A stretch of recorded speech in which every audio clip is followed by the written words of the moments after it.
ദൈവത്തിൻ്റെ അതിപരിശുദ്ധമായ നാമം വാഴ്ത്തപ്പെടുമാറാകട്ടെ. To reach the unreached Eden TV ഒരുക്കുന്ന ശ്യാം സ്കൂൾ പ്രോഗ്രാമിലേക്ക് എല്ലാ ദൈവമക്കളെയും സ്നേഹത്തോടെ സ്വാഗതം ചെയ്യുന്നു. ഈ ഒരു 3 മാസക്കാലം ജൂലൈ, ഓഗസ്റ്റ്, സെപ്റ്റംബർ ഈ മൂന്നാമത്തെ ക്വാർട്ടറിൽ നാം മർക്കോസ് എഴുതിയ സുവിശേഷമാണ് സെവന്ത് ഡേ അഡ്വെന്റിസ്റ്റ് സഭ മുഴുവനായി പഠിച്ചത്. മർക്കോസിൻ്റെ സുവിശേഷത്തിൽ നമ്മൾ മനസ്സിലാക്കിയത് 16 അധ്യായങ്ങൾ അടങ്ങുന്ന ഒരു സുവിശേഷമാണ് മർക്കോസിൻ്റെ സുവിശേഷം. അതിൽ 2 ഭാഗങ്ങളായി നാം അതിനെ തിരിച്ചു. ആദ്യത്തെ 1 മുതൽ 8 വരെയുള്ള അധ്യായങ്ങൾ യേശു ആര് എന്നൊരു ചോദ്യമായിരുന്നു നാം പ്രധാനമായും ചർച്ച ചെയ്തത്. നേരെ മറിച്ച് മർക്കോസിൻ്റെ സുവിശേഷം 9 മുതൽ 16 വരെ യേശു എവിടേക്കാണ് പോകുന്നത് എന്ന വിഷയമാണ് ചർച്ച ചെയ്തത്. കഴിഞ്ഞ പാഠത്തിൽ 11ാമത്തെ പാഠത്തിലും 12ാമത്തെ പാഠത്തിലും 11ാമത്തെ പാഠത്തിൽ ബന്ധിച്ച് വിചാരണ ചെയ്തു എന്നൊരു പാഠമാണ് നമ്മൾ പഠിച്ചത്. യേശുവിനെ ബന്ധിച്ചിട്ട് വിചാരണ ചെയ്തു. 12ാമത്തെ പാഠത്തിൽ പഠിച്ചത് വിചാരണ ചെയ്ത് ക്രൂശിച്ചു എന്ന് നാം കഴിഞ്ഞ പാഠത്തിൽ പഠിക്കുകയുണ്ടായി. ഇന്നത്തെ 13ാമത്തെ ലാസ്റ്റ് പാഠത്തിൽ ഇന്ന് പഠിക്കുന്ന ഹെഡിങ് ഉയർത്തെഴുന്നേറ്റ കർത്താവ്. ഇന്ന് നാം പഠിക്കുന്ന ഹെഡിങ് ഉയർത്തെഴുന്നേറ്റ കർത്താവ്. അപ്പോൾ 11ാമത്തെ പാഠത്തിൽ ബന്ധിച്ച് വിചാരണ ചെയ്തു. കഴിഞ്ഞ പാഠത്തിൽ 12ൽ വിചാരണ ചെയ്ത് ക്രൂശിച്ചു. എന്നാൽ അതിൻ്റെ ഫൈനൽ റിസൾട്ട് നാം ലാസ്റ്റ് പാഠത്തിൽ പഠിക്കുകയാണ്. എന്താണ് ഈ പാഠത്തിൻ്റെ ഫൈനൽ റിസൾട്ട്? നമ്മുടെ കർത്താവ് ഉയർത്തെഴുന്നേറ്റിരിക്കുന്നു. ഉയർത്തെഴുന്നേറ്റ കർത്താവ്. മനപ്പാഠവാക്യം മർക്കോസിൻ്റെ സുവിശേഷം 16ാം അധ്യായം 6ാമത്തെ വാക്യമാണ് മനപ്പാഠവാക്യം. മർക്കോസിൻ്റെ സുവിശേഷം 16ാം അധ്യായം 6ാമത്തെ വാക്യം. അവിടെ ദൂതൻ പറയുകയാണ്, അവൻ അവരോട് ഭ്രമിക്കേണ്ട, ക്രൂശിക്കപ്പെട്ട നസ്രാനായ യേശുവിനെ നിങ്ങൾ അന്വേഷിക്കുന്നു.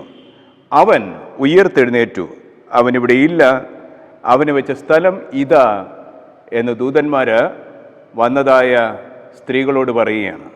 അല്ലേ? എന്താണ് പഠിക്കുന്ന മനപ്പാഠവാക്യം? മർക്കോസിൻ്റെ സുവിശേഷം 16ാം അധ്യായം 6ാമത്തെ വാക്യത്തിൽ സ്ത്രീകളോട് ആ ദൂതന്മാർ പറയുകയാണ്, അവൻ അവരോട് സ്ത്രീകളോട് പറയുകയാണ്, യേശുവിനെ കാണുവാൻ വന്ന സ്ത്രീകളോട് പറയുകയാണ്, ഭ്രമിക്കേണ്ട, ക്രൂശിക്കപ്പെട്ട നസ്രാനായ യേശുവിനെ നിങ്ങൾ അന്വേഷിക്കുന്നു.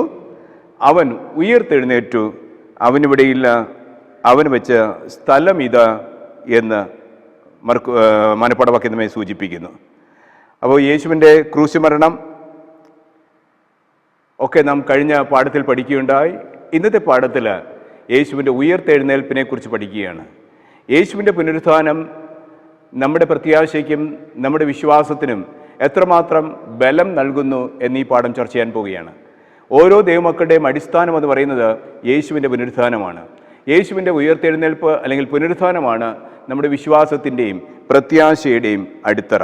അതുകൊണ്ട് ഈ മനോഹരമായ പാഠത്തിലേക്ക് എല്ലാ ദൈവമക്കളെയും സ്നേഹത്തോടെ സ്വാഗതം ചെയ്യുന്നു.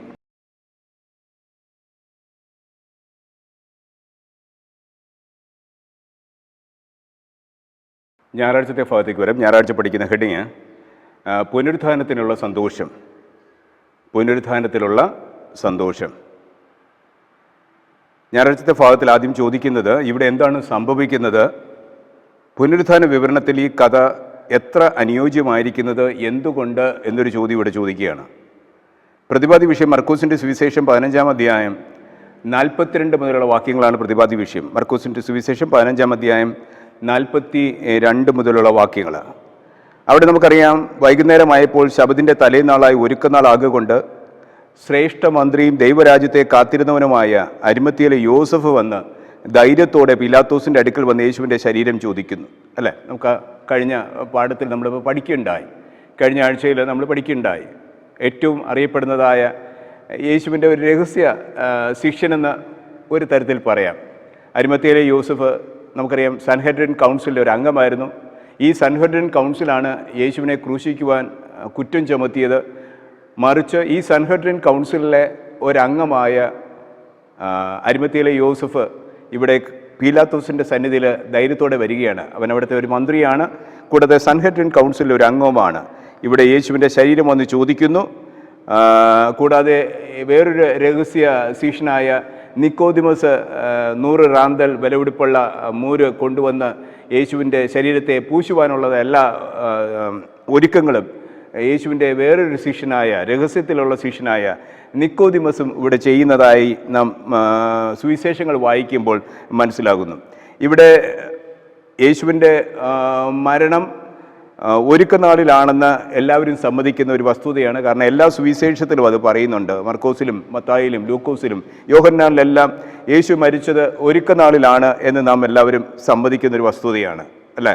അപ്പോൾ വെള്ളിയാഴ്ച ഉച്ചയ്ക്ക് ശേഷം 3-ാം മണി നേരത്ത് കർത്താവ് തൻ്റെ പ്രാണനെ വിട്ടു. അങ്ങനെ ശബദിൻ്റെ ഒരുക്കനാൾ ആയ ദിവസം കർത്താവ് മരിക്കുകയും, പക്ഷേ ശബദ് തുടങ്ങുന്നതിന് മുമ്പ് തന്നെ യേശുവിനെ ക്രൂശിൽ നിന്നിറക്കി അവിടെ ഒരിക്കലും വെച്ചിട്ടില്ലാത്ത ഒരു പുതിയ കല്ലറയിൽ, അരിമത്യക്കാരനായ യോസഫിൻ്റെ പുതിയ കല്ലറയിൽ യേശുവിനെ അവിടെ അടക്കം ചെയ്യുന്നതായിട്ട് പറയുന്നു. കൂടാതെ ശബദിൽ എല്ലാവരും സ്വസ്ഥമായിരുന്നു. ശിഷ്യന്മാരും യേശുവിനെ അനുഗമിച്ചതായ സ്ത്രീകളും ജനങ്ങളെല്ലാം ശബദിൽ കൽപ്പന അനുസരിച്ചു. 4-ാമത്തെ കൽപ്പനയായ ശബദ് നാളിനെ അവർ സ്വസ്ഥമായി ആചരിച്ചു. അങ്ങനെ ശനിയാഴ്ച ശബദ് കഴിഞ്ഞ് അന്ന് രാത്രി, ശനിയാഴ്ച രാത്രി സ്ത്രീകൾ യേശുവിൻ്റെ ശരീരത്തിൽ പൂശുവാനുള്ള സുഗന്ധവർഗമൊക്കെ വാങ്ങി അവർ ഞായറാഴ്ച രാവിലെ കല്ലറയ്ക്കൽ വരുന്ന ഒരു അനുഭവമാണ് പറയുന്നത്. മർക്കോസിൻ്റെ സുവിശേഷം 16-ാം അധ്യായത്തിലാണ് അത് പറയുന്നത്. മർക്കോസിൻ്റെ സുവിശേഷം 16-ാം അധ്യായത്തിൽ പറയുന്നത്, ശബദ് കഴിഞ്ഞ ശേഷം മദ്ദലക്കാരത്തി മറിയയും യാക്കോബിൻ്റെ അമ്മ മറിയയും ശലോമയും ചെന്ന് അവനെ പൂശേണ്ടതിന് സുഗന്ധവർഗം വാങ്ങി ആഴ്ചവട്ടത്തിൻ്റെ 1-ാം നാൾ അതികാലത്ത് സൂര്യൻ ഉദിച്ചപ്പോൾ അവർ കല്ലറയ്ക്കൽ ചെന്നു. കല്ലറയുടെ വാതിൽക്കൽ നിന്ന് നമുക്ക് വേണ്ടി ആര് കല്ല് ഉരുട്ടിക്കളയുമെന്ന് തമ്മിൽ പറഞ്ഞു. അവർ നോക്കിയാറെ കല്ല് ഉരുട്ടിക്കളഞ്ഞതായി അവർ കണ്ടു. അത് ഏറ്റവും വലുതായിരുന്നു. അവർ കല്ലറയ്ക്കകത്ത് കടന്നപ്പോൾ വെള്ള നിലയെങ്കി ധരിച്ച ഒരു ബാല്യക്കാരൻ വലതു ഭാഗത്തിരിക്കുന്നത് കണ്ട് ഭ്രമിച്ചു. അവനവരോട് ഭ്രമിക്കേണ്ട, മനപ്പാഠവാക്യം പഠിക്കുന്നതാണ്. ക്രൂശിക്കപ്പെട്ട നസറേൻ യേശുവിനെ നിങ്ങൾ അന്വേഷിക്കുന്നു, അവൻ ഉയർത്തെഴുന്നേറ്റു, അവനിവിടെ ഇല്ല, അല്ലേ? ഇവിടെ നാം മനസ്സിലാക്കുന്നത്, ഇവിടെ യേശു ഉയർത്തെഴുന്നേറ്റത് ഞായറാഴ്ചയാണ് എന്ന് എല്ലാ ദൈവമക്കളും വിശ്വസിക്കുന്നൊരു വസ്തുതയാണ്. അപ്പോൾ ഇവിടെ ലേഖകൻ പറയുന്നത് 2-ാം നൂറ്റാണ്ടിൻ്റെ ഭാഗമായപ്പോൾ, 2-ാം നൂറ്റാണ്ടായപ്പോൾ ഈ ഞായറാഴ്ച കർത്താവ് ഉയർത്തെഴുന്നേറ്റതിൻ്റെ ഫലമായി ഞായറാഴ്ച ഒരു വിശുദ്ധ ദിവസമായിട്ട് ചിലർ അതിനെ കണ്ടു എന്ന് ഈ പാഠത്തിൽ പറയുകയാണ്. ഞായറാഴ്ച ഒരു വിശുദ്ധ ദിവസമായിട്ട് ക്രിസ്ത്യാനികൾ 2-ാം നൂറ്റാണ്ട് മുതൽ ഞായറാഴ്ച ഒരു പവിത്രമായ ഒരു ദിവസമായിട്ട് കണ്ടു എന്ന് അവിടെ കാണിക്കുകയാണ്. യഥാർത്ഥത്തിൽ യേശുവിൻ്റെ പുനരുത്ഥാനത്തിൻ്റെ അർത്ഥം എന്താണ്? യേശുവിൻ്റെ പുനരുത്ഥാനം നമ്മെ എന്താണ് പഠിപ്പിക്കുന്നത്? പുതിയ നിയമത്തിൽ അതിൻ്റെ സ്മാരകം എന്താണെന്ന് ഇവിടെ ചോദിക്കുകയാണ്. റോമർക്കെഴുതിയ ലേഖനത്തിൽ 6-ാം അധ്യായം, റോമർക്കെഴുതിയ ലേഖനം 6-ാം അധ്യായം 4-ാം വാക്യം പറയുന്നത്, റോമർ 6:4, അങ്ങനെ നാം അവൻ്റെ മരണത്തിൽ പങ്കാളികളായി തീർന്ന സ്നാനത്താൽ അവനോടുകൂടെ കുഴിച്ചിടപ്പെട്ടു. ക്രിസ്തു മരിച്ചിട്ട് പിതാവിൻ്റെ മഹിമയിൽ എഴുന്നേറ്റതുപോലെ നാമും ജീവൻ്റെ പുതുക്കത്തിൽ നടക്കേണ്ടത് ഇത് തന്നെ. ഇവിടെ പുതിയ നിയമത്തിൻ്റെ സ്മാരകമായി യേശുവിൻ്റെ പുനരുത്ഥാനത്തെ സൂചിപ്പിക്കുന്നത് സ്നാനത്തോടെയാണ്. വാക്കുകൾ ശ്രദ്ധിക്കുക, സഭ ശ്രദ്ധിക്കുക.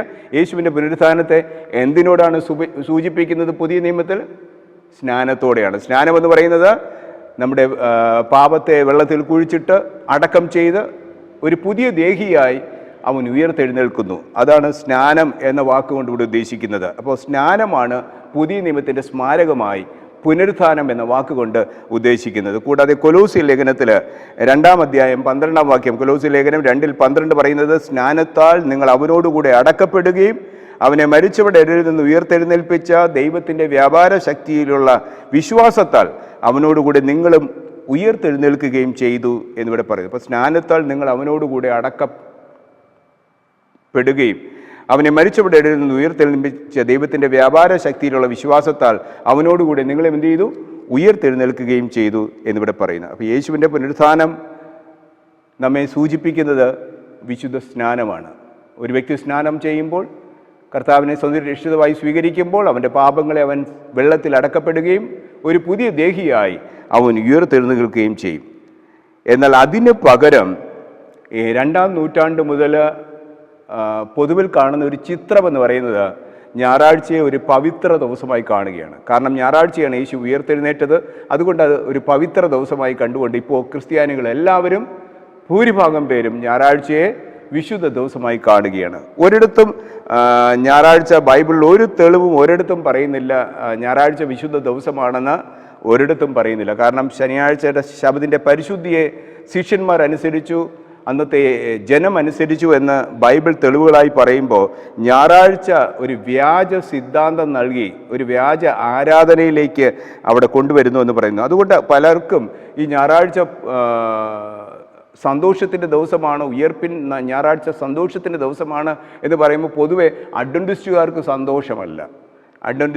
സന്തോഷമല്ല. പക്ഷേ ഇന്നത്തെ പാഠം പറയുന്നു അഡ്വന്റിസ്റ്റുകാർ ഞായറാഴ്ച എന്ന് പറയുന്ന ആ ദിവസത്തിൽ, യേശു ഉയർത്തെഴുന്നേറ്റത് ഞായറാഴ്ച എന്ന ദിവസത്തെ നാം സന്തോഷിക്കണമെന്ന് ഇന്നത്തെ പാഠത്തിൽ ലേഖകൻ പറയുന്നു. കാരണം പുനരുത്ഥാനത്തിൽ നാം സന്തോഷിക്കണം.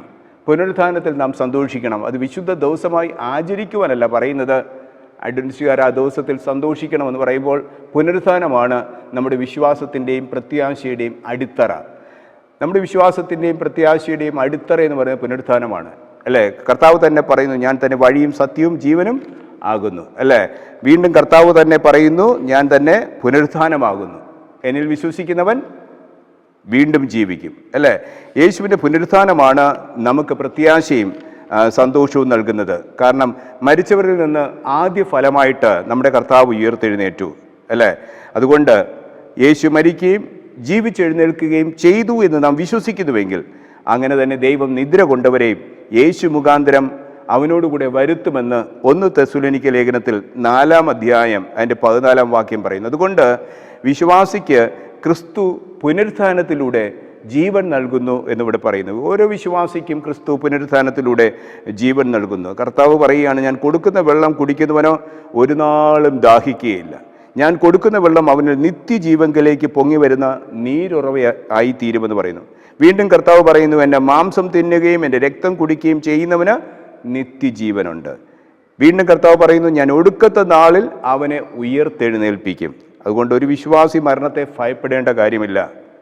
കാരണം നിമിഷ നേരത്തേക്കുള്ള ഒരു ഉറക്കമാണ് മരണം. അതുകൊണ്ട് ക്രിസ്ത്യാനിക്ക് മരണം ഒരു ഉറക്കം മാത്രമാണ്. അതുകൊണ്ട് നമ്മുടെ ജീവനായ ക്രിസ്തു നമ്മളിൽ വെളിപ്പെടുമ്പോൾ അവനോടുകൂടി തേജസ്സിൽ നമുക്കും വെളിപ്പെടുവാൻ കഴിയും. അതുകൊണ്ട് ദൈവമക്കൾ പുനരുത്ഥാനത്തിൽ സന്തോഷിക്കണം. എന്താ കാര്യം? പുനരുത്ഥാനം നമുക്ക് വിശ്വാസവും പ്രത്യാശയും ജീവനും നൽകുന്നു. അതുകൊണ്ട് ഒരിക്കലും ഞായറാഴ്ച ഒരു പവിത്ര ദിവസമായി വ്യാജ ആരാധനയിലേക്ക് പോകുവാനല്ല ബൈബിൾ പറയുന്നത്. മറിച്ച് ആ ഞായറാഴ്ച കർത്താവ് ഉയർത്തെഴുന്നേറ്റത് കൊണ്ട്, അത് പുനരുത്ഥാനത്തെ സൂചിപ്പിക്കുന്നത് കൊണ്ട് അത് സന്തോഷത്തിൻ്റെ ദിവസമാണ്. അതാണ് ഓരോ ദൈവമക്കളുടെയും വിശ്വാസത്തിൻ്റെയും പ്രത്യാശയുടെയും അടിത്തറ എന്ന് ഞായറാഴ്ചത്തെ പാഠം നമ്മെ പഠിപ്പിക്കുന്നു.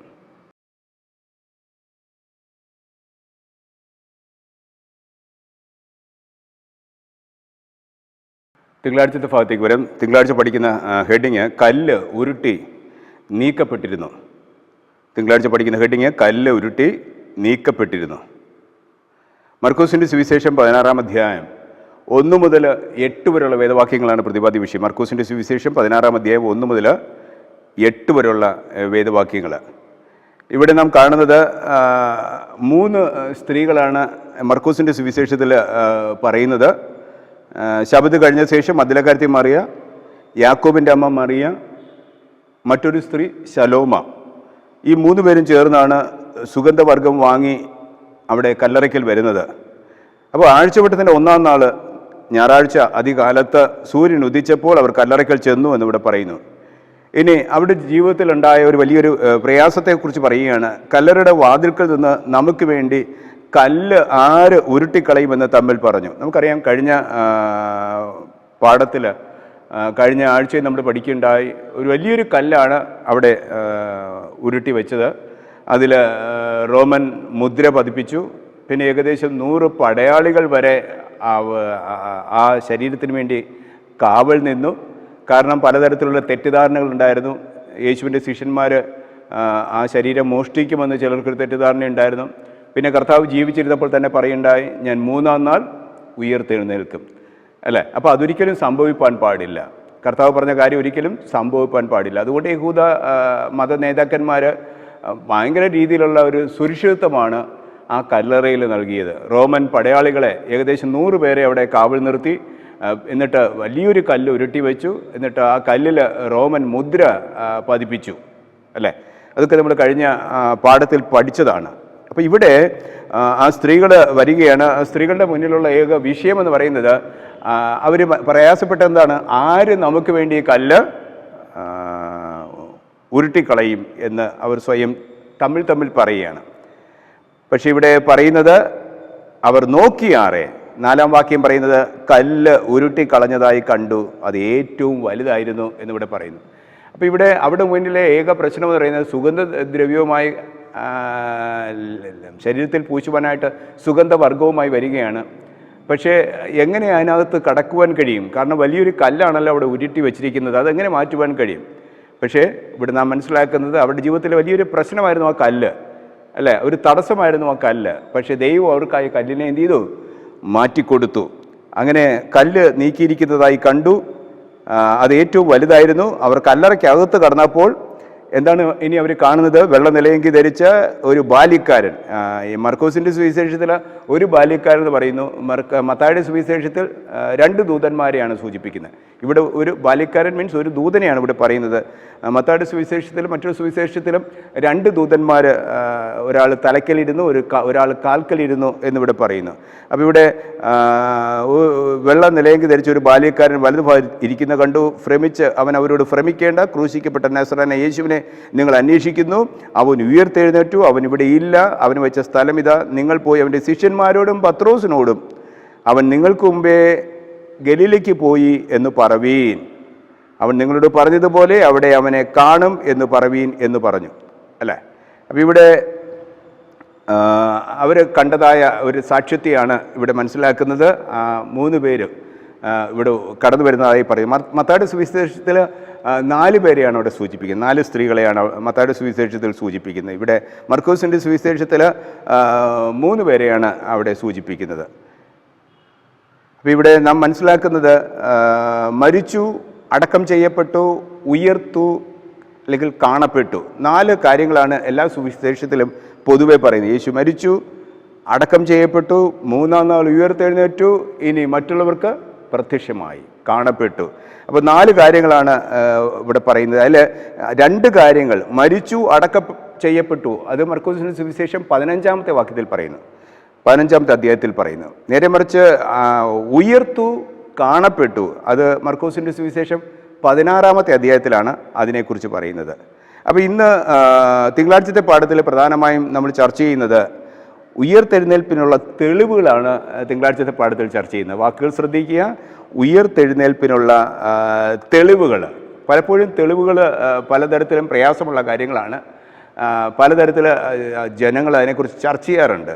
അപ്പോൾ ഇവിടെ കർത്താവ് ഉയർത്തെഴുന്നേറ്റ തെളിവുകൾ, എന്തുകൊണ്ട് ക്രിസ്ത്യാനികൾ വിശ്വസിക്കുന്നു നമ്മുടെ കർത്താവ് 3-ാം നാൾ ഉയർത്തെഴുന്നേറ്റു, എന്തൊക്കെ തെളിവുകളാണ് നമുക്കതിന് നൽകുവാൻ കഴിയുന്നത് എന്ന് ഈ തിങ്കളാഴ്ചത്തെ പാഠം ചർച്ച ചെയ്യുകയാണ്. ഒന്ന്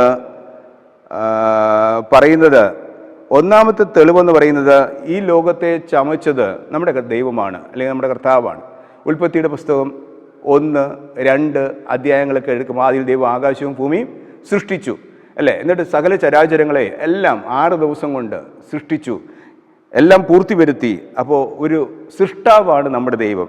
ആ സൃഷ്ടാവായ ദൈവത്തിന് കർത്താവിനെ ഉയർത്തെഴുന്നേൽപ്പിക്കുവാൻ കഴിയും എന്ന വലിയൊരു വസ്തുതയാണ് ഒന്നാമത്തെ തെളിവ്. അപ്പോൾ കർത്താവ് ഉയർത്തെഴുന്നേറ്റു എന്നതിൻ്റെ ഫസ്റ്റ് തെളിവെന്ന് പറയുന്നത് നമ്മുടെ ദൈവം സൃഷ്ടാവാണ്, സകലത്തെയും ചമച്ചവനാണ് നമ്മുടെ ദൈവം. അതുകൊണ്ട് നമ്മുടെ കർത്താവിനെ ഉയർത്തെഴുന്നേൽപ്പിക്കുവാൻ നമ്മുടെ ദൈവത്തിന് എന്തുണ്ട്? ശക്തിയുണ്ട് എന്നതാണ് ഫസ്റ്റ് തെളിവ്. ഇനി രണ്ടാമത്തെ തെളിവെന്ന് പറയുന്നത് നമ്മുടെ കർത്താവിൻ്റെ കല്ലറ ഇന്നും ഒഴിഞ്ഞു കിടക്കുന്നു. നമ്മുടെ കർത്താവിൻ്റെ കല്ലറ ഇന്നും ഒഴിഞ്ഞു കിടക്കുന്നു. പ്രത്യേകിച്ചും നിരീശ്വരവാദികൾ പോലും അത് സമ്മതിക്കുന്നൊരു വസ്തുതയാണ്. നിരീശ്വരവാദികൾ പോലും നമ്മുടെ കർത്താവിൻ്റെ കല്ലറ ഇന്നും ഒഴിഞ്ഞു കിടക്കുന്നു എന്ന് അവർ പോലും സമ്മതിക്കുന്നു. അത് രണ്ടാമത്തെ തെളിവ്. ഇനി മൂന്നാമത്തെ തെളിവെന്ന് പറയുന്നത് അന്നത്തെ കാലത്ത് പലരും പറഞ്ഞത് നമ്മുടെ ശിഷ്യന്മാർ, യേശുവിൻ്റെ ശിഷ്യന്മാർ കർത്താവിൻ്റെ ശരീരം മോഷ്ടിച്ചു കൊണ്ടുപോയി എന്നാണ് അന്ന് പലരും പറഞ്ഞു പരത്തിയത്. നമ്മുടെ കർത്താവിൻ്റെ ശിഷ്യന്മാർ യേശുവിൻ്റെ ശരീരത്തെ എന്ത് ചെയ്തു? മോഷ്ടിച്ചു കൊണ്ടുപോയി. നമ്മൾ നേരത്തെ തന്നെ പറഞ്ഞതുപോലെ യേശുവിൻ്റെ ശരീരം ആരെയും വെച്ചിട്ടില്ലാത്തൊരു പുതിയ കല്ലറയിലാണ് അരിമത്തിയയിലെ യോസഫിൻ്റെ ഒരുക്കിയിരുന്നൊരു കല്ലറയിലാണ് വെച്ചത്. നമുക്കറിയാം അവിടെ റോമൻ മുദ്ര പതിപ്പിച്ചു. റോമൻ പടയാളികളായി ഏകദേശം 100 പേരെ അവിടെ കാവൽ നിർത്തി. അത്രയും സുരക്ഷിതമായ രീതിയിൽ യേശുവിൻ്റെ ശരീരത്തെ കാവൽ ചെയ്യുമ്പോൾ പാവപ്പെട്ട അല്ലെങ്കിൽ നിസ്സാരക്കാരായ ശിഷ്യന്മാർക്ക് അത് മോഷ്ടിച്ചു കൊണ്ടുപോയി എന്ന് പറയുന്നതിൽ തന്നെ ഒരിക്കലും ഉൾക്കൊള്ളാൻ കഴിയാത്ത കാര്യമാണ്. കാരണം അത്രയ്ക്കും ഏറ്റവും അറിയപ്പെടുന്ന പടയാളികളാണ് റോമൻ പടയാളികൾ. ആ റോമൻ പടയാളികളിൽ നിന്ന് യേശുവിൻ്റെ ശരീരത്തെ ഈ പാവപ്പെട്ട ശിഷ്യന്മാർ മോഷ്ടിച്ചു കൊണ്ടുപോയി എന്ന് പറഞ്ഞാൽ നമുക്കൊരിക്കലും ഉൾക്കൊള്ളുവാൻ കഴിയുന്നതല്ല. വേറൊരു പ്രത്യേകത, എങ്കിൽ അവർ മോഷ്ടിച്ചുവെങ്കിൽ എന്തുകൊണ്ട് പിന്നെ അവരെ അറസ്റ്റ് ചെയ്തില്ല? യേശുവിൻ്റെ ശിഷ്യന്മാർ ഒരുപക്ഷെ യേശുവിൻ്റെ ശരീരം മോഷ്ടിച്ചുവെന്ന് മറ്റുള്ളവർ പറയുകയാണെങ്കിൽ എന്തുകൊണ്ട് ആ ശിഷ്യന്മാരെ പിന്നീട് റോമൻ പടയാളികൾ അല്ലെങ്കിൽ റോമൻ ഗവൺമെൻറ് അവരെ അറസ്റ്റ് ചെയ്തില്ല? അതാണ് മൂന്നാമത്തെ തെളിവ്. നാലാമത്തെ തെളിവെന്ന് പറയുമ്പോൾ യേശു ഉയർത്തെഴുന്നേറ്റതിന് ശേഷം അനേകം പേർക്ക് പ്രത്യക്ഷപ്പെട്ടു. യേശു ഉയർത്തെഴുന്നേറ്റതിന് ശേഷം അനേകം പേർക്ക് പ്രത്യക്ഷപ്പെട്ടു. പ്രത്യേകിച്ചും ഒന്നാമത് മഗ്ദലക്കാരത്തി മറിയയ്ക്കാണ് യേശു ആദ്യം പ്രത്യക്ഷപ്പെട്ടത്, പിന്നെ ശിഷ്യന്മാർക്ക്, പിന്നെ 11 ബാക്കിയുള്ള എല്ലാ ശിഷ്യന്മാർക്കും, പിന്നെ 500-ലധികം പേർക്ക് ഒരേ സമയം പ്രത്യക്ഷപ്പെട്ടു. അങ്ങനെ അനേകം ജനങ്ങൾക്ക് കർത്താവ് പ്രത്യക്ഷപ്പെട്ടു. അത് നാലാമത്തെ തെളിവ്. അഞ്ചാമത്തെ തെളിവെന്ന് പറയുന്നത് യേശു അനേകം ജനങ്ങൾക്ക്, നേരത്തെ പറഞ്ഞ പോലെ 500-ലധികം ജനങ്ങൾക്ക് യേശു പ്രത്യക്ഷപ്പെട്ടു. ഇതെല്ലാം കർത്താവ് ഉയർത്തെഴുന്നേറ്റു എന്നതിൻ്റെ ഏറ്റവും ശക്തമായ തെളിവുകളാണ്.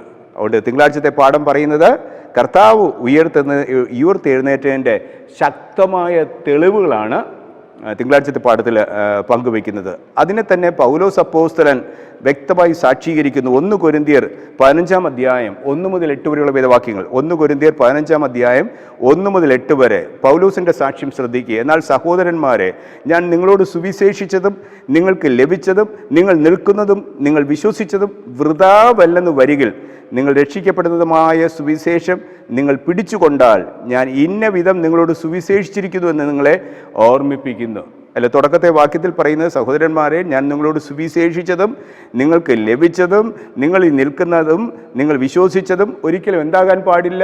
വൃഥാവല്ലാതെ ആകാൻ പാടില്ല. അതുകൊണ്ട് അതങ്ങനെ വരാതിരിപ്പാൻ നിങ്ങൾ രക്ഷിക്കപ്പെടുന്നതായ സുവിശേഷം നിങ്ങൾ പിടിച്ചുകൊണ്ടാൽ ഞാൻ ഇന്ന വിധം നിങ്ങളോട് സുവിശേഷിച്ചിരിക്കുന്നു എന്ന് നിങ്ങളെ ഓർമ്മിപ്പിക്കുന്നു. ക്രിസ്തു നമ്മുടെ പാപങ്ങൾക്ക് വേണ്ടി തിരുവെഴുത്തിൻ പ്രകാരം മരിച്ച് അടക്കപ്പെട്ട് ഇതിൻ്റെ തിരുവെഴുത്തിൻ പ്രകാരം 3-ാം നാൾ എന്ത് ചെയ്തു? ഉയർത്തെഴുന്നേറ്റ് കേഫാവിനും പിന്നെ 12 പ്രത്യക്ഷനായി എന്നിങ്ങനെ ഞാൻ ഗ്രഹിച്ചത് തന്നെ നിങ്ങൾക്കും ആദ്യമായി ഏൽപ്പിച്ചു തന്നുവല്ലോ. കേഫാവ് എന്ന് പറയുമ്പോൾ യേശുവിൻ്റെ ശിഷ്യനായ പത്രോസിനെയാണ് സൂചിപ്പിക്കുന്നത്. ബാക്കിയുള്ള ശിഷ്യന്മാർക്കും യേശു പ്രത്യക്ഷപ്പെട്ടു. അനന്തരം അവൻ 500-ലധികം സഹോദരന്മാർക്ക് ഒരുമിച്ച് പ്രത്യക്ഷനായി. അവർ മിക്കപേരും ഇന്ന് വരെ ജീവനോടിരിക്കുന്നു, ചിലരോ നിദ്ര പ്രാപിച്ച്. അന്നത്തെ കാലത്ത് പൗലോസ് എഴുതിയ സാക്ഷ്യമാണ്. അന്നത്തെ കാലത്ത് യേശു ഉയർത്തെഴുന്നേറ്റ സമയത്ത് ജീവനോടിരുന്ന അനേകം പേര് അന്നുണ്ടായിരുന്നു. ഇന്നെല്ലാവരും എന്ത് ചെയ്തു? മരണപ്പെട്ടു പോയി. ഇന്നെല്ലാവരും മരണപ്പെട്ടു പോയി. പക്ഷേ ആ കാലത്ത് എഴുതിയപ്പോൾ പൗലോസ് അങ്ങനെ എഴുതിയിരിക്കുകയാണ്, അന്ന് ഉള്ളതിൽ പലരും ജീവനോട് ഇരിക്കുന്നു എന്ന് ഒരു വചനം അവിടെ പറയുന്നു. പക്ഷേ അവരെല്ലാം ഇന്ന് മരണപ്പെട്ടു പോയി.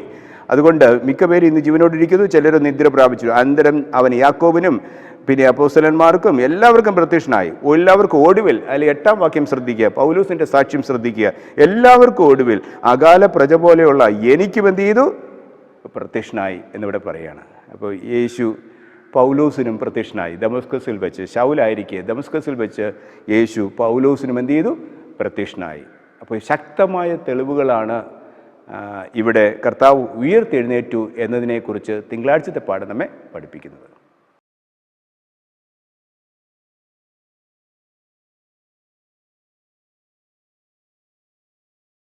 ചൊവ്വാഴ്ചത്തെ ഭാഗത്തേക്ക് വരാം. ചൊവ്വാഴ്ച പഠിക്കുന്ന ഹെഡിങ് കല്ലറയ്ക്കരികിലെ സ്ത്രീകൾ. കല്ലറയ്ക്കരികിലെ സ്ത്രീകൾ. ഇവിടെ ആമുഖത്തിൽ പറയുന്നത് ക്രിസ്തുവിൻ്റെ മരണസമയത്ത് ക്രൂശിനരികെ നിന്ന സ്ത്രീകളെക്കുറിച്ച് യോഹന്നാൻ്റെ സുവിശേഷത്തിൽ പറയുന്നു.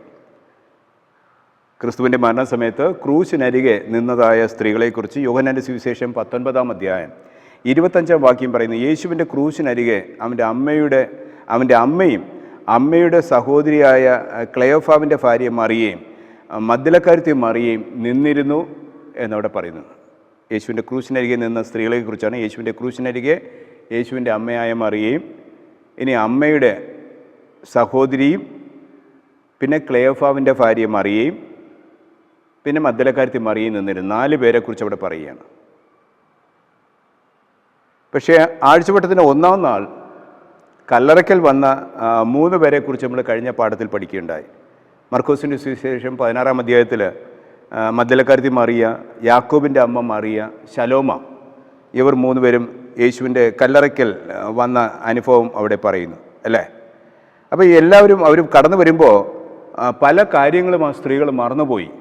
കർത്താവ് ഈ ലോകത്തിൽ ആയിരിക്കുമ്പോൾ കർത്താവ് തന്നെ പറയേണ്ട യോഹന്നാന്റെ സുവിശേഷം 16-ാം അധ്യായം 22-ാം വാക്യത്തിൽ പറയുന്നു, അങ്ങനെ നിങ്ങൾക്കും ഇപ്പോൾ ദുഃഖമുണ്ട്, എങ്കിലും ഞാൻ പിന്നെയും നിങ്ങളെ കാണും.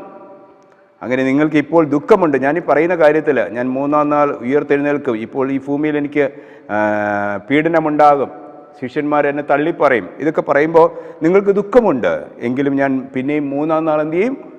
ഉയർത്തെഴുന്നേറ്റ് നിങ്ങളെ കാണും. ഈ വചനങ്ങളൊന്നും അന്നത്തെ ശിഷ്യന്മാർക്കോ അല്ലെങ്കിൽ കേട്ടുകൊണ്ടിരുന്ന ആ സ്ത്രീകൾക്കോ മനസ്സിലായില്ല അല്ലേ, അവർക്കത് ഗ്രഹിച്ചില്ല. അവിടെ പ്രത്യാശ അതോടെ അസ്തമിച്ചു അല്ലേ. അവിടെ പ്രത്യാശ അസ്തമിച്ചതിൻ്റെ ഫലമായിട്ടാണ് കല്ലറയിൽ ശവശരീരത്തിന്മേൽ പൂശുവാനായിട്ട് സുഗന്ധവർഗവുമായി വരുന്നത്.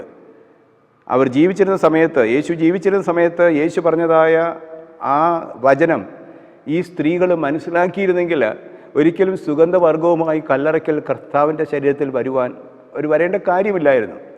യേശു 3-ാം നാൾ ഉയർത്തെഴുന്നേൽക്കുമെന്ന് ജീവനോട് ഇരുന്നപ്പോൾ പറഞ്ഞത് അവർ മറന്നുപോയി, അവർ നിരാശരായി പെട്ടെന്ന്. അതുകൊണ്ടാണ് അവർ എവിടേക്ക് വന്നത്? ഈ കല്ലറയുടെ അടുക്കലേക്ക് വന്നത്. അവരുടെ ഹൃദയങ്ങളെല്ലാം നിരാശ കൊണ്ട് മൂടിയിരുന്നു അല്ലേ. ഞാൻ പിന്നെയും നിങ്ങളെ വന്ന് കാണുമെന്നുള്ള വചനം അവർക്ക് ഗ്രഹിക്കുവാൻ കഴിഞ്ഞില്ല. എന്താണ് അവരുടെ സ്ത്രീകളുടെ പ്രതികരണം? കല്ലറയിൽ വന്നതായ സ്ത്രീകളുടെ പ്രതികരണം എന്താണ്? നമ്മൾ നേരത്തെ വായിച്ചതാണ് 16-ാം അധ്യായം, മർക്കോസിൻ്റെ സുവിശേഷം 16-ാം അധ്യായം 1 മുതൽ 8 വരെയുള്ള വേദവാക്യങ്ങളാണ് പ്രതിപാദ്യ വിഷയം.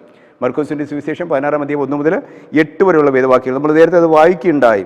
അവസാനത്തേത് 7 മുതലുള്ള വാക്യങ്ങൾ വായിക്കും. 7 മുതലുള്ള വാക്യങ്ങൾ വായിക്കും. അവൻ്റെ ശിഷ്യന്മാരോടും പത്രോസിനോടും, അവൻ നിങ്ങൾക്ക് മുമ്പേ ഗലീലയ്ക്ക് പോകുന്നു എന്ന് പറവീൻ, അവൻ നിങ്ങളോട് പറഞ്ഞതുപോലെ അവിടെ അവനെ കാണും എന്ന് പറവീൻ. അപ്പോൾ കർത്താവ് തന്നെ നേരത്തെ പറയുണ്ടായി, ഞാൻ ഗലീലയിലേക്ക് പോകുന്നു അല്ലേ.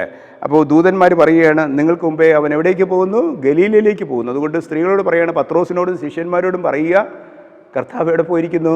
ഉയർത്തെഴുന്നേറ്റ് ഗലീലയിലേക്ക് പോയിരിക്കുന്നു. അപ്പോൾ 8-ാം വാക്യം പറയുന്നത്, ഇത് കേട്ട ഉടനെ അവർക്ക് വിറയലും ഭ്രമവും പിടിച്ച് അവർ കല്ലറ വിട്ട് ഓടിപ്പോയി. അവർ ഭയപ്പെടുകയാൽ ആരോടൊന്നും പറഞ്ഞില്ല. എന്താണ് ഇപ്പോൾ അവരുടെ പ്രതികരണം? ചൊവ്വാഴ്ചത്തെ പാഠത്തിൽ സ്ത്രീകളുടെ പ്രതികരണം എന്താണ്? യേശു ഉയർത്തെഴുന്നേറ്റു എന്ന വസ്തുത അവർ അറിഞ്ഞപ്പോൾ സ്ത്രീകളുടെ പ്രതികരണം എന്താണ്? സ്ത്രീകൾ ഭയന്നു പോയി അല്ലേ. ഈ വിശേഷം കേട്ടപ്പോൾ സ്ത്രീകൾ ഭയന്നു പോയി, അവർ ഭ്രമിച്ചു, അവർ ഭയന്നു, വിറച്ചു. ഭയവും വിറയലും വന്നാൽ എന്താ പ്രത്യേകത? ഭയവും വിറയലും വന്നു കഴിഞ്ഞാൽ നമുക്കൊന്നും പറയാൻ കഴിയില്ല.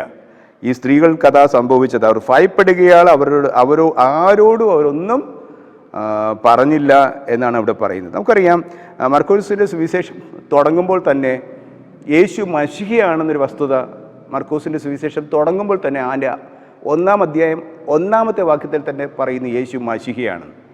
പക്ഷെ ഒരു കാര്യം പ്രത്യേകം ശ്രദ്ധിക്കുക, 8-ാം അധ്യായം വരെ നമ്മൾ പഠിക്കും. മർക്കോസിൻ്റെ സുവിശേഷം 8-ാം അധ്യായം വരെ പഠിക്കുമ്പോൾ യേശു ആരാണ് എന്ന് വെളിപ്പെടുത്തുവാൻ കർത്താവ് ആരെയും അനുവദിച്ചില്ല. യേശു മശിഹയാണെന്ന് വെളിപ്പെടുത്തുവാൻ കർത്താവ് ആരെയും അനുവദിച്ചില്ല. നമുക്കിവിടെ പ്രധാനമായും നമ്മൾ നോക്കുമ്പോൾ മർക്കോസിൻ്റെ സുവിശേഷം 1-ാം അധ്യായം 44-ാം വാക്യം വായിക്കുമ്പോൾ യേശു സൗഖ്യമാക്കിയ കുഷ്ഠരോഗിയോട് പറയാണ്, നിന്നെ സൗഖ്യമാക്കിയത് ആരെന്ന് പറയരുത്, നിന്നെ സൗഖ്യമാക്കിയത് ആരെന്ന് നീ പറയരുത്. വീണ്ടും മർക്കോസിൻ്റെ സുവിശേഷം 5-ാം അധ്യായം 43-ാം വാക്യം വായിക്കുമ്പോൾ യായിറോസിൻ്റെ മകളെ സൗഖ്യമാക്കിയപ്പോൾ യേശു പറയുകയാണ്, യായിറോസിനോടും തൻ്റെ ഭാര്യയോടും പറഞ്ഞു, ഇതാരോടും എന്ത് ചെയ്യരുത്? പറയരുത്. വീണ്ടും മർക്കോസിൻ്റെ സുവിശേഷം 7-ാം അധ്യായം 36-ാം വാക്യം വായിക്കുമ്പോൾ ഒരു ചെകിടനെയും ഊമനെയും സൗഖ്യമാക്കിയപ്പോൾ അവിടെ വന്ന ജനത്തോട് പറഞ്ഞു, ഇതാരോടും പറയരുത് അല്ലേ. അപ്പോൾ പലപ്പോഴും ഇതാരോടും പറയരുതെന്നാണ് പറയുന്നത്. കൂടാതെ മർക്കോസിൻ്റെ സുവിശേഷം 8-ാം അധ്യായം നമ്മൾ നോക്കും, മറുരൂപ മലയിൽ വെച്ച് യേശുവിൻ്റെ ദിവ്യ സ്വരൂപം കണ്ടതായ യാക്കോബിനോടും യോഹന്നാനോടും പത്രോസിനോടും പറയുണ്ടായി, ഇതാരോടും പറയരുത്. പക്ഷേ ഭൂതഗ്രസ്തന്മാർക്ക് ആരെന്ന് മനസ്സിലായി? 1 മുതൽ 8 വരെയുള്ള അധ്യായങ്ങൾ നമ്മൾ പഠിക്കുമ്പോൾ അനേക ഭൂതഗ്രസ്തന്മാർക്ക് യേശു മശിഹയാണെന്ന് മനസ്സിലായി. എന്നാൽ യഥാർത്ഥത്തിൽ മർക്കോസിൻ്റെ സുവിശേഷം 8-ാം അധ്യായം 29-ാം വാക്യത്തിലാണ് യേശു ആരാണ് എന്ന് ആദ്യം യേശുവിൻ്റെ ശിഷ്യനായ പത്രോസ് വിളിച്ചു പറഞ്ഞത്. പത്രോസിനോട് ചോദിച്ചു, ഞാൻ ആരെന്നാണ് മറ്റുള്ളവർ പറയുന്നത്? എന്നെ ആരെന്ന് പറയുന്നു? പത്രോസ് പറഞ്ഞു, നീ ജീവനുള്ള ദൈവത്തിൻ്റെ പുത്രനായ ക്രിസ്തു എന്നുത്തരം പറഞ്ഞു. അപ്പോൾ ആദ്യമായിട്ട് പ്രതികരിച്ചത് യേശുവിൻ്റെ ശിഷ്യനായ പത്രോസാണ്. യേശു ആര് ആണ് എന്ന് പറഞ്ഞത്. എന്തുകൊണ്ടാണ് പലപ്പോഴും യേശു പലരോടും മൗനമായിരിക്കുവാൻ പറഞ്ഞത്? യേശു മശിഹയാണെന്ന് പറയുവാൻ എന്തുകൊണ്ട് കർത്താവ് തടസ്സപ്പെടുത്തി? ഇന്നത്തെ പാഠത്തിൽ അതിന് വ്യക്തമായ ഒരു മറുപടി പറയുകയാണ്. എന്തുകൊണ്ടാണ് നമ്മുടെ കർത്താവ് യേശു മശിഹയാണെന്ന് പറയുവാൻ തടസ്സപ്പെടുത്തിയത്? ആരോടും പറയരുതെന്ന് പറയുവാനുള്ള കാരണം എന്താണ്? അതിൻ്റെ കാരണം എന്ന് പറയുന്നത് ദാനിയേൽ പ്രവാചകൻ്റെ പുസ്തകം 9-ാം അധ്യായം 24 മുതൽ 27 വേദവാക്യങ്ങൾ അത് വായിക്കുമ്പോൾ അത് മനസ്സിലാക്കുക. ആ പ്രവചനം നിറവേറുന്നതിന് വേണ്ടിയാണ്. ആ പ്രവചനം നിറവേറണം. 3.5 വർഷക്കാലത്തെ ശുശ്രൂഷ നിറവേറണം. നമ്മുടെ കർത്താവ് യാഗമായി തീരണം. കർത്താവ് നമ്മുടെ പാപഭാരവും ഏന്തിക്കൊണ്ട് ക്രൂശിൽ മരിക്കണം, അല്ലേ? 3-ാം നാൾ ഉയർത്തെഴുന്നേൽക്കണം. അപ്പോൾ 3.5 വർഷത്തെ ശുശ്രൂഷ വ്യക്തമായി കാര്യങ്ങൾ ഭൂമിയിൽ നടക്കുവാൻ വേണ്ടിയാണ്, ആ ശുശ്രൂഷ പൂർത്തിയാക്കുവാൻ വേണ്ടിയാണ് യേശു അന്നത്തെ കാലത്ത് പലരോടും നിശബ്ദരായി അല്ലെങ്കിൽ മൗനമായി ഇരിക്കുവാൻ പറഞ്ഞത്. പക്ഷേ ഈ കല്ലറയ്ക്കലെ ഈ സ്ത്രീകളും ഇത് തന്നെയാണ് ചെയ്തത്. എന്താണ് കല്ലറയ്ക്കലെ സ്ത്രീകൾ ചെയ്തത്? യേശു ഉയർത്തെഴുന്നേറ്റു എന്ന വസ്തുത ദൂതന്മാർ പറഞ്ഞപ്പോൾ അവർ ഭയന്ന് വിറച്ച് അവർ മൗനരായിപ്പോയി. അവർ ഭയപ്പെടുകയാൽ അവർ ആരോടും ഒന്നും പറഞ്ഞില്ല. പക്ഷേ താഴോട്ടുള്ള വാക്യങ്ങൾ വായിക്കുമ്പോൾ 16-ാം അധ്യായത്തിൻ്റെ 20-ാമത്തെ വാക്യമൊക്കെ വായിക്കുമ്പോൾ 20-ാം വാക്യം വായിക്കുമ്പോൾ അവർ പുറപ്പെട്ട് എല്ലായിടത്തും പ്രസംഗിച്ചു. കർത്താവ് അവരോടുകൂടെ പ്രവർത്തിച്ചും അവരാൽ നടന്ന അടയാളങ്ങളാൽ വചനത്തെ ഉറപ്പിച്ചും പോന്നു. അപ്പോൾ ഇവിടെ തുടക്കത്തിൽ അവർ മൗനമായിരുന്നു. പക്ഷേ പിന്നീട് നാം കാണുന്നത് ക്രിസ്തീയ സഭയുടെ വളർച്ചയാണ് സൂചിപ്പിക്കുന്നത്, അല്ലേ? മർക്കോസിൻ്റെ സുവിശേഷത്തിൻ്റെ ലാസ്റ്റ് ഭാഗം പറയുന്നത് 16-ാം അധ്യായം 20-ാം വാക്യം പറയുന്നത് അവർ കേട്ട ഈ വലിയ സാക്ഷ്യം, നമ്മുടെ കർത്താവ് ഉയർത്തെഴുന്നേറ്റിരിക്കുന്നു എന്നുള്ള വലിയൊരു സാക്ഷ്യം, അല്ലേ? ആ ഉയർത്തെഴുന്നേൽപ്പാണ് നമ്മുടെ ജീവിതത്തിലെ വിശ്വാസവും പ്രത്യാശയുടെയും അടിസ്ഥാനമെന്ന് മനസ്സിലാക്കി കണ്ട് അവർ സകല ജാതികളെയും സകല ജനത്തെയും അവർ ശിഷ്യരാക്കാൻ ആ ഒരു വലിയ ദൗത്യവുമായി ശിഷ്യന്മാർ ഇറങ്ങി എന്നിവിടെ പറയുന്നു, അല്ലേ? അത് നമ്മുടെ പുസ്തകത്തിൻ്റെ അവസാനം മർക്കോസിൻ്റെ സുവിശേഷം 16-ാം അധ്യായം 20-ാമത്തെ വാക്യത്തിലാണ് നമ്മൾ അതിൽ കാണുന്നത്. അപ്പോൾ യേശുവിൻ്റെ കല്ലറയ്ക്കൽ വന്നതായ സ്ത്രീകളുടെ പശ്ചാത്തലമാണ് ചൊവ്വാഴ്ചത്തെ പാഠത്തിൽ നാം പഠിച്ചത്.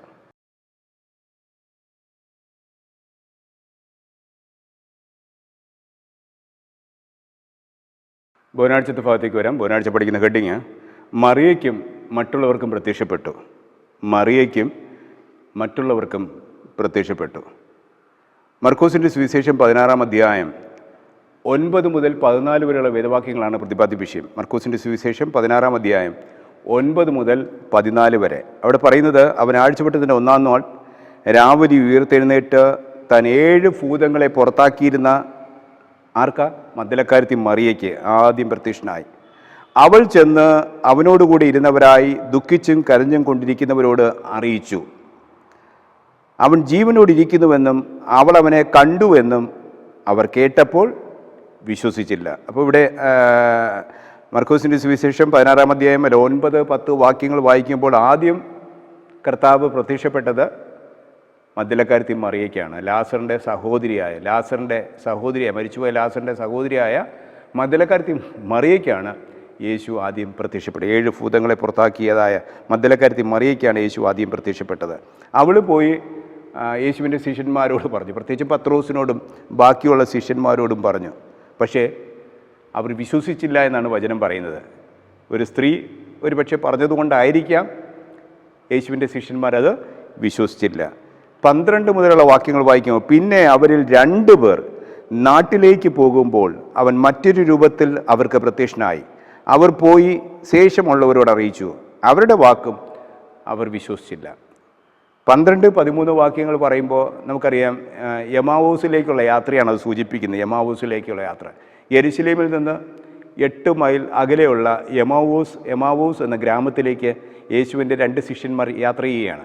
അവർ തലേദിവസം നടന്നതായ അനുഭവങ്ങൾ വളരെ വേദനയോടുകൂടി സങ്കടപ്പെട്ട് അവരങ്ങനെ പോകുമ്പോൾ അവരുടെ കൂടെ ഒരു അപരിചിതൻ ഈ രണ്ടുപേരുടെ സംഭാഷണത്തിൽ ഇടപെടുകയാണ്. അതാരാണ്? കർത്താവായ യേശു ക്രിസ്തു. പക്ഷേ ആ ശിഷ്യന്മാർക്ക് അത് യേശുവാണെന്ന് മനസ്സിലായില്ല.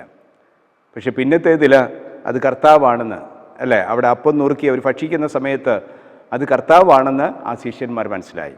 അങ്ങനെ അവരും പോയി മറ്റുള്ളവരോട് പറഞ്ഞു, അവരും വിശ്വസിച്ചില്ല. അതിൻ്റെ 14-ാം വാക്യം പറയുന്നത്, പിന്നത്തേതിൽ 11 ഭക്ഷണത്തിനായി ഇരിക്കുമ്പോൾ അവൻ അവർക്ക് പ്രത്യക്ഷനായി തന്നെ ഉയർത്തെഴുന്നേറ്റവനായി കണ്ടവരുടെ വാക്ക് വിശ്വസിക്കിയാൽ അവിടെ അവിശ്വാസത്തെയും ഹൃദയകാഠിന്യത്തെയും ശാസിച്ചു എന്നിവിടെ പറയുകയാണ്. പിന്നെ 11 പേർക്ക് ഒരുമിച്ച് കർത്താവ് പ്രത്യക്ഷപ്പെട്ടു. നിങ്ങൾക്ക് സമാധാനമെന്ന് കർത്താവ് അവരോട് പറഞ്ഞു, അല്ലേ? അപ്പോൾ എന്നിട്ട് കർത്താവ് നേരത്തെ പറഞ്ഞവരുടെ വാക്ക്, നേരത്തെ പറഞ്ഞ മദ്ദലക്കാരത്തി മറിയാണെങ്കിലും മറ്റു സ്ത്രീകളാണെങ്കിലും മറ്റു ശിഷ്യന്മാരാണെങ്കിലും അവർ പറഞ്ഞ വാക്ക് വിശ്വസിക്കാകിയാൽ അവിടെ ഹൃദയകാഠിന്യത്തെയും അവിടെ അവിശ്വാസത്തെയും യേശു ഇവിടെ ശാസിക്കുന്നതായിട്ട് ഇവിടെ പറയുന്നു. അപ്പോൾ ബുധനാഴ്ചത്തെ പാഠം നമ്മെ പഠിപ്പിക്കുന്നത് യേശു ആദ്യം പ്രത്യക്ഷപ്പെട്ടത് മഗ്ദലക്കാരത്തി മറിയയ്ക്കാണ്, അല്ലേ?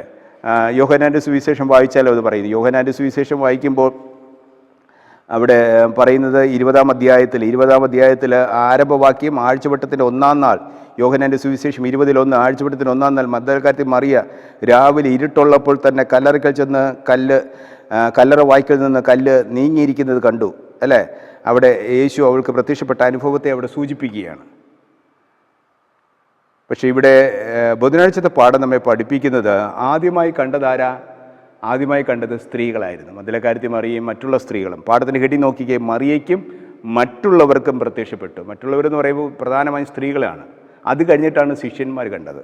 അപ്പോൾ സ്ത്രീകൾക്കാണ് ആദ്യം നമ്മുടെ കർത്താവ് പ്രത്യക്ഷപ്പെട്ടത്. സ്ത്രീകൾക്ക്, മഗ്ദലക്കാരത്തി മറിയയ്ക്കും മറ്റുള്ള സ്ത്രീകൾക്കുമാണ് യേശു ആദ്യമായിട്ട് പ്രത്യക്ഷപ്പെട്ടത്. ഒരിക്കലും ആർക്കല്ല? ശിഷ്യന്മാർക്കല്ല. അതൊരു വലിയൊരു വസ്തുതയാണ് നമ്മെ സൂചിപ്പിക്കുന്നത്. ഇനി ഒരു കാര്യം പ്രത്യേകം ശ്രദ്ധിക്കുക, നമ്മുടെ ലേഖകൻ പറയുന്നത് ആദ്യ സാക്ഷികൾ സ്ത്രീകളാണ്. ഒരുപക്ഷെ ആദ്യ സാക്ഷികൾ പുരുഷന്മാരാണെങ്കിൽ നമുക്കൊരുപക്ഷെ പറയാം അത് കെട്ടിച്ചമച്ചതാണെന്ന് പറയാം. പുരുഷന്മാരാണ് ആദ്യത്തെ സാക്ഷികളാണെങ്കിൽ നമുക്ക് ഒരുപക്ഷെ വേണമെങ്കിൽ പറയാം അത് കെട്ടിച്ചമച്ച കഥയാണെന്ന് പറയാം. പണ്ട് കാലം മുതലേ സ്ത്രീകൾക്ക് സാക്ഷി പറഞ്ഞാൽ തന്നെ ഉന്നത സ്ഥാനമൊന്നും ലഭിച്ചിരുന്നില്ല. അവിടെ സാക്ഷികളെ ആരും അങ്ങനെ അംഗീകരിച്ചിരുന്നില്ല. പക്ഷേ എങ്കിലും ഇവിടെ സ്ത്രീകളാണ് ആദ്യമായി സാക്ഷി, കർത്താവ് ഉയർത്തെഴുന്നേറ്റു എന്ന സദ്വാർത്തമാനം ലോകത്തോട് അറിയിക്കുന്നത്. അല്ലാതെ യേശുവിൻ്റെ 12 ശിഷ്യന്മാർ അല്ല എന്നിവിടെ പറയുന്നു. ഇനി ഇത് കെട്ടിച്ചമച്ചത് ആണെന്നാണ് പലരും അതിനെ വ്യാഖ്യാനിക്കുന്നത്, അല്ലേ? ഇത് കെട്ടിച്ചമച്ച കഥയാണെന്നാണ് പലരും അതിനെ വ്യാഖ്യാനിക്കുന്നത്. അങ്ങനെ കെട്ടിച്ചമച്ചതാണ് എങ്കിൽ ഒരിക്കലും നമ്മുടെ കർത്താവിന് 11 പേരെയും ശാസിക്കേണ്ട കാര്യമില്ല. യേശു 11 പേർക്ക് ഒരുമിച്ച് പ്രത്യക്ഷപ്പെട്ടിട്ട് ചോദിക്കുകയാണ്, എന്തുകൊണ്ട് നിങ്ങൾ നേരത്തെ പറഞ്ഞ സാക്ഷികളെ വിശ്വസിച്ചില്ല? എന്താണ് നിങ്ങളുടെ അവിശ്വാസത്തിൻ്റെ കാരണം? എന്തുകൊണ്ട് നിങ്ങളുടെ ഹൃദയം ഇത്രത്തോളം കാഠിന്യപ്പെട്ടു എന്ന് കർത്താവിന് അവിടെ ചോദിക്കേണ്ട കാര്യമില്ലായിരുന്നു. ഇത് കെട്ടിച്ചമച്ച കഥയായിരുന്നുവെങ്കിൽ ഒരിക്കലും കർത്താവ് അവരെ ശാസിക്കില്ലായിരുന്നു. എന്തുകൊണ്ട് വിശ്വസിച്ചില്ല എന്നവരെ ശാസിക്കില്ലായിരുന്നു. അതുകൊണ്ട് ബുധനാഴ്ചത്തെ പാഠത്തിൽ നമ്മെ പഠിപ്പിക്കുന്നത് മറിയയ്ക്കും മറ്റുള്ള സ്ത്രീകൾക്കും പിന്നെയുള്ള ശിഷ്യന്മാർക്കുമാണ് യേശു ആദ്യമായിട്ട് പ്രത്യക്ഷപ്പെട്ടത്. അപ്പോൾ അത് അവർക്ക് നൽകിയ ഒരു വലിയ ധൈര്യം, വലിയൊരു പ്രത്യാശയും ഇവിടെ കാണുകയാണ്. അപ്പോൾ പാഠത്തിലൊരു ചോദ്യം ചോദിക്കുന്നു, ആത്മീയ കെണികളായ സംശയം, അവിശ്വാസം എന്നിവയിലേക്ക് വീണു പോകാതിരിക്കുവാൻ നമുക്ക് നമ്മെ തന്നെ എങ്ങനെ രക്ഷിക്കാമെന്നിവിടെ ലേഖകൻ ചോദിക്കുകയാണ്. ആത്മീയ കെണികളായ സംശയം, അവിശ്വാസം എന്നിവയിലേക്ക് വീണു പോകാതിരിക്കുവാൻ നമുക്ക് നമ്മെ തന്നെ എങ്ങനെ സംരക്ഷിക്കുവാൻ സാധിക്കും? കാരണം ഈ സ്ത്രീകൾ പറഞ്ഞപ്പോൾ ശിഷ്യന്മാർ വിശ്വസിച്ചില്ല. കാരണം സ്ത്രീകളാണല്ലോ പറയുന്നത് എന്നൊരു ധാരണ അവർക്ക് തോന്നി. അതുകൊണ്ട് അവർ വിശ്വസിച്ചില്ല. പിന്നെ വേറെ ശിഷ്യന്മാർ മറ്റുള്ളവരോട് പറഞ്ഞിട്ടും വിശ്വസിച്ചില്ല. നമുക്കറിയാം, തോമസ് പറഞ്ഞു, ഞാൻ യേശുവിനെ കാണാതെ ഒരിക്കലും വിശ്വസിക്കില്ല. പഴുതേറ്റിയ കരം എനിക്ക് കണ്ടാൽ മാത്രമേ ഞാൻ വിശ്വസിക്കൂ. അത്രമാത്രം സംശയമുള്ള വ്യക്തിയായിരുന്നു തോമസ്, യേശുവിൻ്റെ ശിഷ്യനായ തോമസ്. ഇത് നമ്മെ മനസ്സിലാക്കി തരുന്നത് നമ്മുടെ ജീവിതങ്ങളിൽ സംശയവും അവിശ്വാസവും ഒക്കെ വന്നു കഴിഞ്ഞാൽ വലിയൊരു കെണിയാണെന്നാണ് അത് പറയുന്നത്. ആ കെണി നമ്മുടെ പ്രത്യാശയെ തളർത്തും, നമ്മുടെ വിശ്വാസത്തെ തളർത്തും എന്നിവിടെ നമ്മെ മനസ്സിലാക്കി തരുന്നു. അതുകൊണ്ട് ബുധനാഴ്ചത്തെ പാഠത്തിൽ പറയുന്നത് യേശു ആദ്യം പ്രത്യക്ഷപ്പെട്ടത് മഗ്ദലക്കാരത്തി മറിയയ്ക്കാണ്. അതിനുശേഷം മറ്റുള്ള സ്ത്രീകൾക്കും കർത്താവ് പ്രത്യക്ഷപ്പെട്ടു, ശിഷ്യന്മാർക്കും പ്രത്യക്ഷപ്പെട്ടു. അത് അവരുടെ ജീവിതത്തിലെ ഏറ്റവും വലിയ സന്തോഷകരമായ ഒരു ദിനമായി, ഒരു ദിവസമായി അവർ കണക്കാക്കുന്നുവെന്ന് ബുധനാഴ്ചത്തെ പാഠം നമ്മെ പഠിപ്പിക്കുന്നു.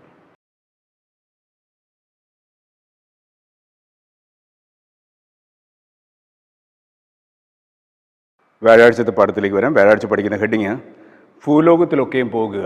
വ്യാഴാഴ്ചത്തെ പാഠത്തിൻ്റെ ഹെഡിങ് ഭൂലോകത്തിലൊക്കെയും പോകുക.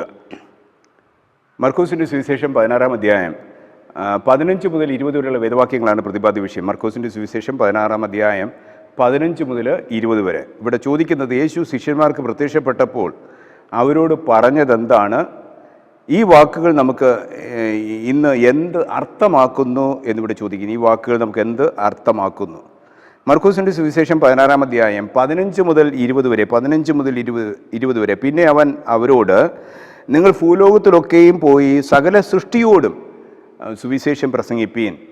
വിശ്വസിക്കുകയും സ്നാനമേൽക്കുകയും ചെയ്യുന്നവൻ രക്ഷിക്കപ്പെടും, വിശ്വസിക്കാത്തവൻ ശിക്ഷാവിധിയിലാകപ്പെടും.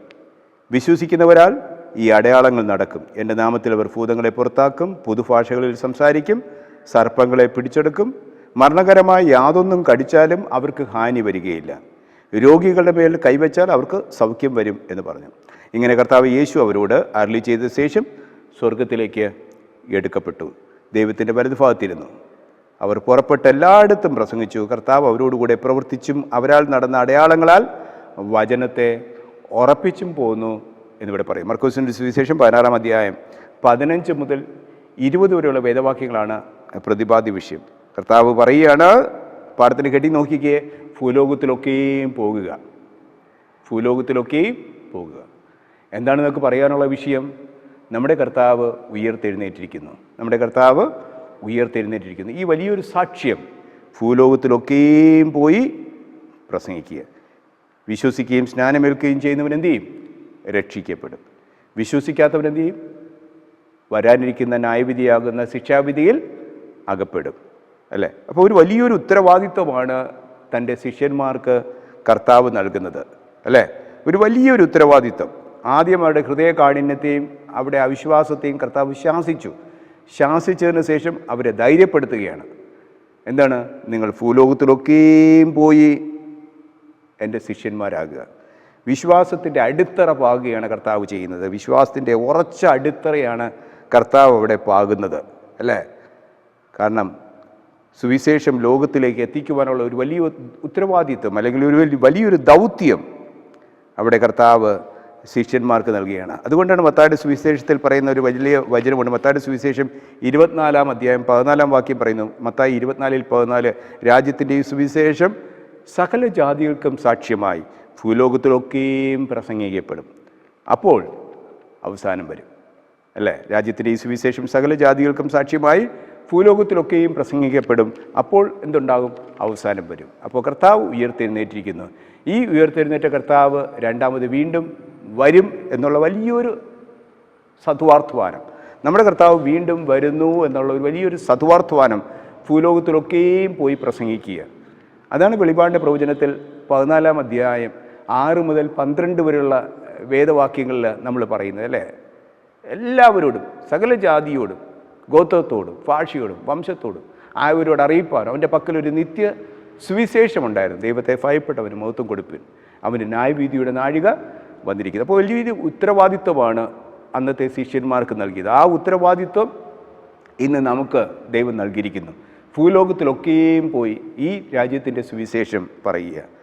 എന്താണ് നമ്മുടെ കർത്താവ് വരുന്നതിൻ്റെ തെളിവുകൾ? കർത്താവ് വരുന്നതിൻ്റെ തെളിവുകൾ എന്താണ്? ഇന്ന് ലോകമൊക്കെയും തെളിവുകൾ ചോദിക്കുന്നൊരു കാലഘട്ടമാണ്. അല്ലേ? കർത്താവ് വരുന്നതിൻ്റെ തെളിവുകൾ എന്താണ്?